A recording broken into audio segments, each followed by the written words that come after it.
আবারও দুঃসংবাদ পেল নেইমার, যা দেখে খুশিতে আত্মহারা আর্জেন্টিনা। দর্শক, নেইমার কি আর মাঠে ফিরতে পারবে?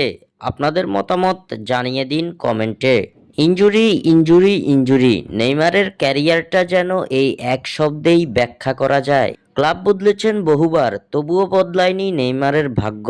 ভেবেছিলেন সান্তোসের হয়ে ক্যারিয়ারের সোনালী দিনগুলো ফিরে পাবেন, তবে এই ইনজুরি যে পিছু ছাড়ছে না ব্রাজিলিয়ান তারকার। দীর্ঘ এসিএল ইনজুরি কাটিয়ে সান্তোসের হয়ে মাঠে নামা নেইমার নতুন করে পড়েছিলেন হ্যামস্ট্রিং এর চোটে। প্রায় 6 সপ্তাহ পর সেই ইনজুরি কাটিয়ে উঠলেও আবারও নতুন এক ইনজুরিতে পড়েছেন ব্রাজিলিয়ান পোস্টার বয়। সান্তোসের সবশেষ ম্যাচে নেইমার ছিলেন শুরুর একাদশে, তবে 30 মিনিটও মাঠে থাকতে পারেননি তিনি। কান্নাভেজা চোখে চোট নিয়ে মাঠ ছাড়তে হয়েছে ব্রাজিলের সর্বকালের সর্বোচ্চ এই গোলদাতাকে। নেইমারের এবারের ইনজুরি কতটা গুরুতর সে বিষয়ে তখন কোনো স্পষ্ট তথ্য পাওয়া যায়নি, তবে এবার জানা গেছে বিস্তারিত তথ্য।